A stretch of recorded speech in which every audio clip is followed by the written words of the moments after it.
Hello everyone. I want to do a mini lesson really quickly to kind of explain how you can quickly know how many outcomes there are for any possible outcome of rolling two dice.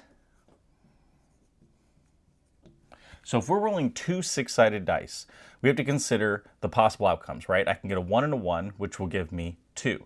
And I can get up to a 6, 6, which will give me 12. But how do I know how many ways that I get these different outcomes, say 5, if I wanted to find the probability of some specific outcome? For example, probability of x equals 5 when I'm rolling two dice.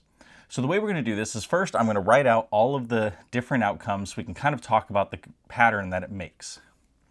So we have our sample space is going to be equal to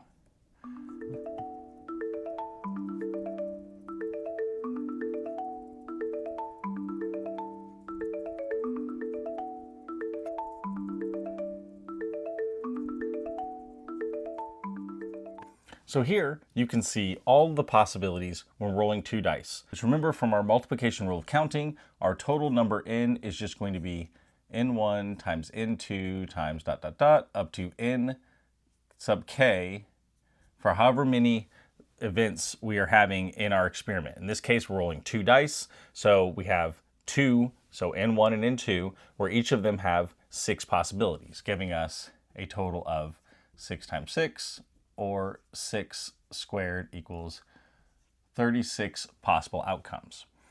Now the pattern you'll see if you do this is if you take the diagonals, we have one way that we can get 2, which is to say getting a 1, 1.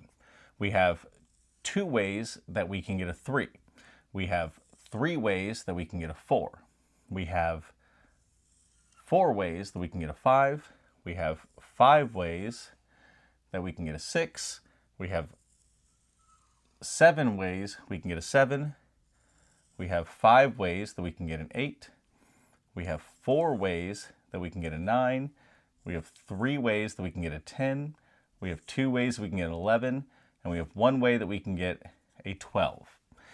Now, you're probably not going to want to draw this out every single time you want to figure out what is the total number of outcomes for your probability, right? Because remember, our probability is going to be the probability of x equals the number of outcomes in x divided by the number of outcomes in our sample space. When we're rolling two dice, we know the number of outcomes in our sample space. It's 6 times 6 gives us 36. But if I wanted something like this, how many outcomes are in 5? I could go through and write out every single possibility and figure out how many make up 5, which would be 1 and 4, 2 and 3, 3 and 2, and 4 and 1. Or I could memorize every possibility, or I can think about this specific pattern, which actually makes it a lot easier. So let's say we graph this out. And I'm going to center this at 7, and then I'm going to do number for each one. So 8, 9, 10, 11, 12. And then I'm going to go the other way. 6, 5, 4, 3, 2. And if you look at how many each of our outcomes have, the smallest value is 1, and the highest value is, if we look at 7 here, there's going to be 6 outcomes. So I'm going to, on my y-axis, I'm going to put 1, 2, 3, 4, 5, 6. Now what I'm going to do is I'm going to consider that 7 has the highest number of possibilities at 6. If you look at what happens when we go to the left and to the right of 7, there's going to be 1 less. There's 5 ways that I can get a 6. There's 5 ways that I can get an 8. So I'll go 1 out, and I've got 5 outcomes for 6 and 8. If I go 1 further to 5 and 9, there'll be 4 outcomes.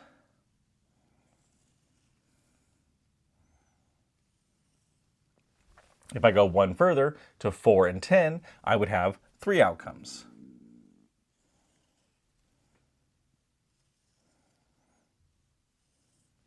If I go 1 further out to 3 and 11, I would have 2 outcomes.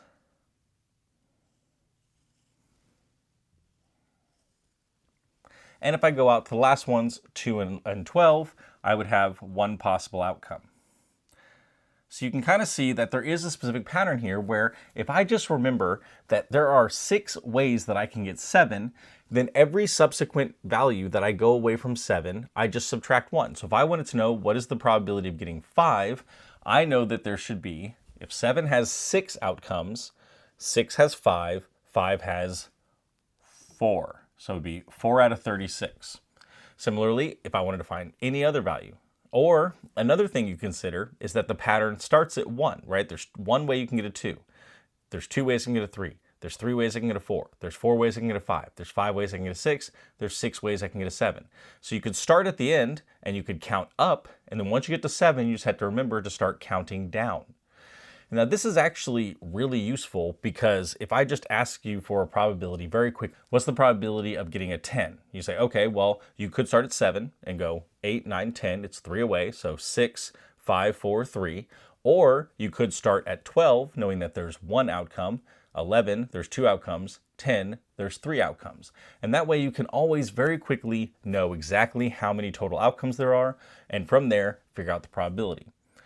And this is actually, again, what casinos use when they're determining which values are winning and losing in different casino games. For example, if you ever play craps, in the first round, if somebody gets a 7, they lose the game. And this is because it is the highest likelihood of occurring when rolling 2 dice. Now, there are other outcomes in the game, but I just wanted to point this out. 7 is your most likely outcome because there's more ways I can get a 7 than anything else. 1 and 6, 2 and 5, 3 and 4, 4 and 3, 5 and 2, and 6 and 1. Thank you for watching. To continue learning, click the linked video here for the next lesson. If there's a topic you'd like me to cover, let me know in the comments. Don't forget to subscribe, and I'll see you in the next video.